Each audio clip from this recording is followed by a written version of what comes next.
मैं हूँ कहानी वाला और मैं लेकर आया हूँ आपके लिए एक नई कहानी। मैं छोड़ दूँ।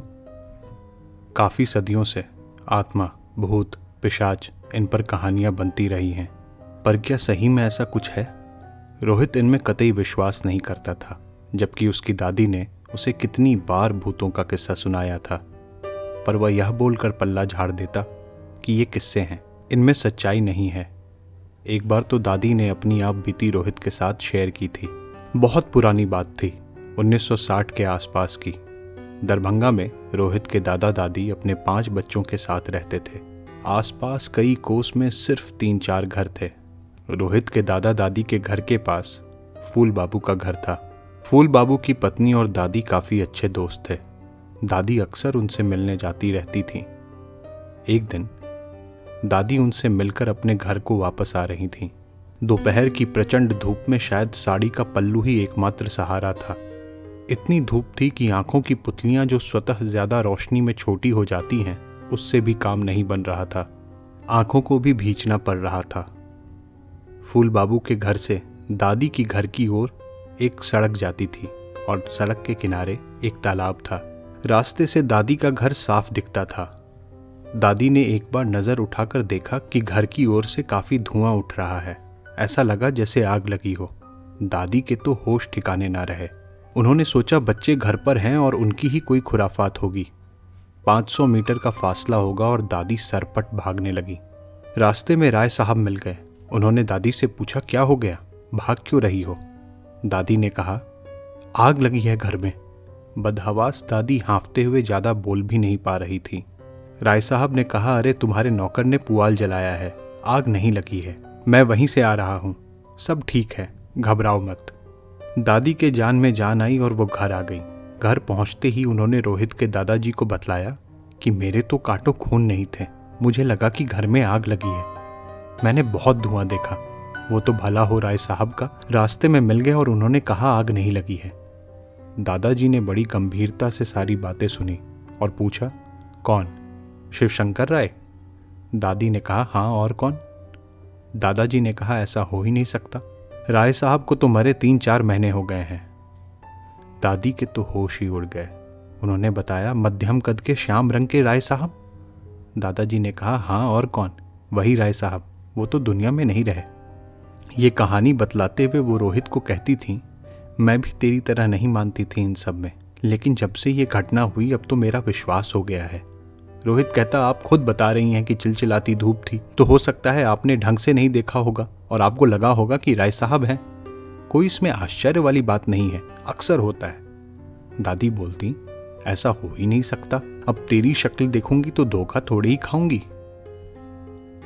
अब रोहित बड़ा हो गया था और गुड़गांव में नौकरी करता था।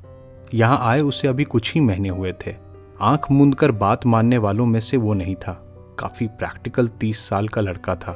गेहुआ रंग, लंबी कदकाठी और हल्की सी पीठ झुकी हुई। दाढ़ी बढ़ाकर रखता था क्योंकि शक्ल से 30 का नहीं 20 का लगता। हंसता तो दाढ़ी के ऊपर से गाल के गड्ढे दिखाई देते। आंखें काली और नाक हल्की सी टेढ़ी। पहली बार अगर रोहित से मिलो तो एक शांत शील स्वभाव का लड़का जान पड़ता था, पर गुस्सा भी उसे उतनी जल्दी ही आ जाता था और शांत भी उतनी ही जल्दी हो जाता था। रोहित की माँ कहती कि तेरा गुस्सा चूल्हे पर चढ़े दूध जैसा है, दूध की तरह उफान मारता है और जैसे ही आंच धीमी करो तो उतनी ही जल्दी नीचे आ जाता है। रोहित के दोस्त की शादी फिक्स हुई थी, उसे भी इनविटेशन मिला। शादी सोमवार की थी और गुड़गांव के पास एक फार्म हाउस पर पूरे दिन का कार्यक्रम था। नौकरी चूंकि नहीं थी तो छुट्टी लेने का तो सवाल ही नहीं उठता था, इसलिए रोहित ने अपने दोस्त से कहा कि पूरे दिन तो नहीं, पर ऑफिस के बाद वो शादी में शरीक तो हो ही सकता है। दोस्त भी मान गया, पर साथ में यह भी कहा कि देख, ज्यादा लेट मत करना, तेरा ऑफिस तो चलता रहेगा, मेरी शादी अगर भगवान ने चाहा तो एक ही बार होनी है। दोनों ने ठहाका लगाया और सोमवार की रात को मिलेंगे, यह कहकर फोन रखा। दोस्त ने एड्रेस व्हाट्सएप किया और रोहित ने गूगल मैप पर एड्रेस डाला तो यह कोई फार्म था जो उसके ऑफिस से 35 किलोमीटर दूर था। रोहित ने सोचा, चलो चल पड़ेंगे शाम में। सोमवार की सुबह रोहित अच्छे से तैयार हुआ और ऑफिस आ गया। ऑफिस में भी नए कलीग काफ़ी आनंद ले रहे थे कि आज क्या स्पेशल है, बड़ा सज के आया है। रोहित जो मिलता उन्हें यही बतलाता, अरे दोस्त की शादी है और कोई सजा हुआ नहीं हूँ, सिर्फ एक टाई लगाई है। ऑफिस खत्म होते ही रोहित अपनी गाड़ी में बैठा और उस फार्म हाउस का एड्रेस अपने ऐप में डालकर निकल पड़ा। रास्ता लंबा था तो गाने सुनते हुए रोहित बड़े मजे से शहर के ट्रैफिक को छोड़ता हुआ हाईवे पर चल पड़ा था। कुछ 15 किलोमीटर के बाद रास्ते और सुनसान होने लगे और मैप ने थोड़े दूर जाने के बाद बाएं मुड़ जाने का संकेत दिया। एक बार को उसे लगा कि यहाँ तो रोड भी ढंग की नहीं है, पता नहीं कहाँ शादी कर रहा है। फिर भी गाड़ी उसने मोड़ दी। ऊबर खाबर रास्तों से होता हुआ वो रास्ता किसी गांव में मिल गया। देखने से शहरी गांव लग रहा था, लेकिन बिल्कुल सुनसान। दूर दूर तक कोई न था। कुछ दुकानें दिख रही थीं, लेकिन वो भी बंद। आगे कुछ दूर जाने के बाद मैप ने दाएं मुड़ने को कहा। रोहित ने गाड़ी बिल्कुल रोक दी। उसे विश्वास नहीं हो रहा था कि ये रास्ता भी है। आगे सिर्फ अंधेरा था और सड़क भी नहीं थी। मिट्टी की चौड़ी पाट थी और चारों ओर सिर्फ पेड़ और झाड़ थे। उसने सोचा ये रास्ता कैसे हो सकता है। ये नहीं हो सकता, जरूर मैप गलत है। अब उसने गाना जो कार में बज रहा था उसे बंद कर दिया। अंधेरा इतना कि सिर्फ आसपास की चीज़ों का अंदाज़ा लगाया जा सकता था। जितनी दूर कार की रोशनी जा रही थी बस उतना ही दिखाई दे रहा था। तभी उसे एक और दोस्त का कॉल आया। उसने पूछा, कहाँ हो? रोहित ने कहा, यार बड़ी मुसीबत में फंस गया हूँ। यहाँ मैप किसी कच्चे रास्ते पर जाने को बोल रहा है, पर यह रास्ता है या नहीं है ये भी पता नहीं। अंधेरा है बिल्कुल, और जो मैं देख पा रहा हूँ बस पेड़ और झाड़ियाँ हैं। तो उसने कहा, अरे यही रास्ता है, बस मैप फॉलो करो और फार्म हाउस गाँव में है ना, इसलिए ऐसा रास्ता दिख रहा है।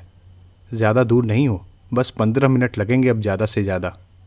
रोहित के सांस में सांस आई और गाड़ी उसने अंततः उस वीराने की तरफ मोड़ दी। इतना संकरा रास्ता था कि झाड़ियाँ गाड़ी के साइड में घसीट रही थी। रोहित सोच रहा था कि यही जगह मिली थी, इतने दूर आकर क्यों शादी करनी थी। आसपास से झिंगुरों की आवाज़ और बीच बीच में तो जानवरों की भी आवाज़ आ रही थी। रोहित को डर लग रहा था कि कहीं कोई जानवर ना आ जाए या कोई लुटेरे ही अंधेरे में बैठे हों। इन्हीं सोच में रोहित डूबा था कि उसे आगे एक गड्ढा दिखा जिसमें पानी था। उसने सोचा ज़्यादा गहरा नहीं होगा, गाड़ी निकल जाएगी।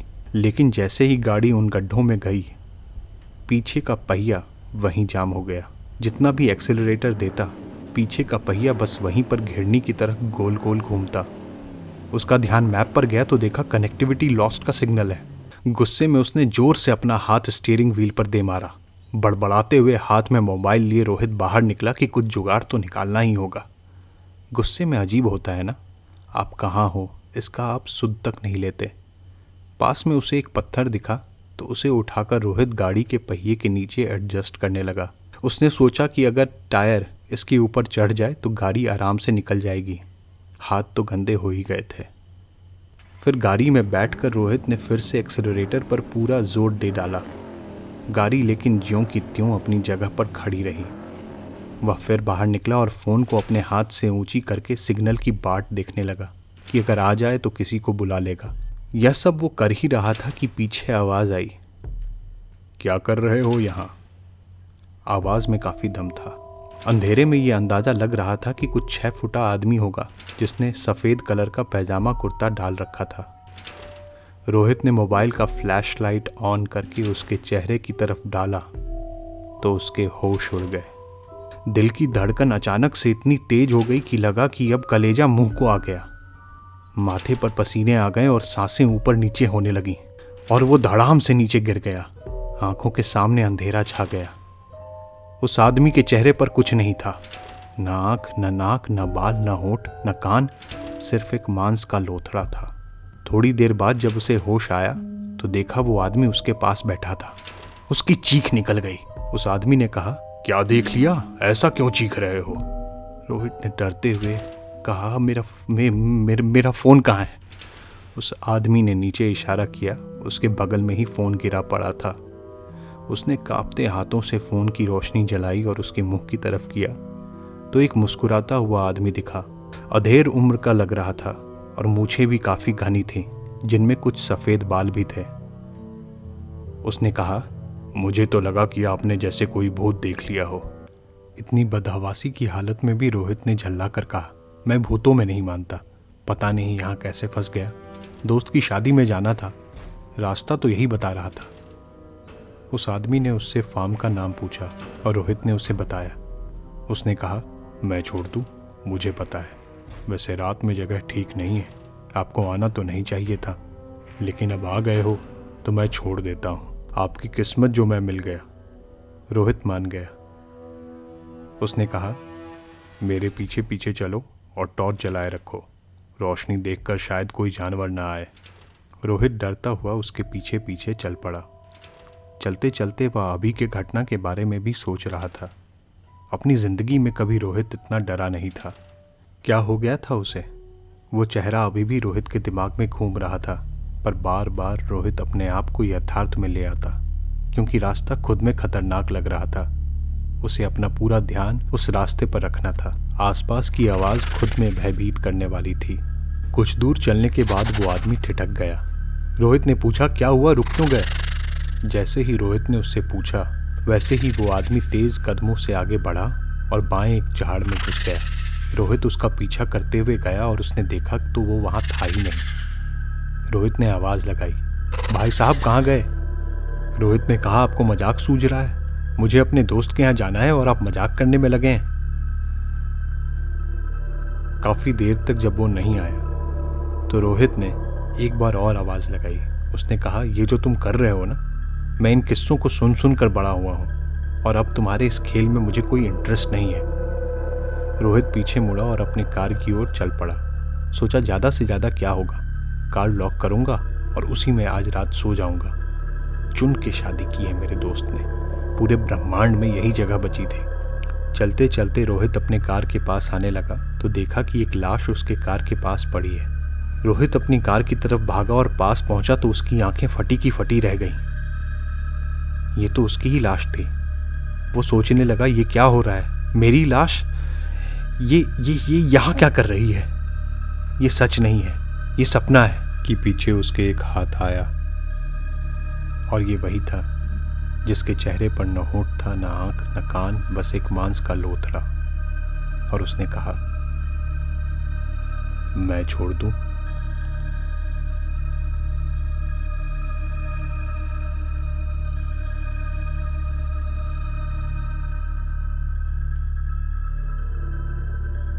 कहानी अच्छी लगी तो हमारे चैनल को लाइक करें, शेयर करें, सब्सक्राइब करें। मिलते हैं अगले अंक में एक नई कहानी, नई कविता के साथ। मैं हूँ कहानी वाला।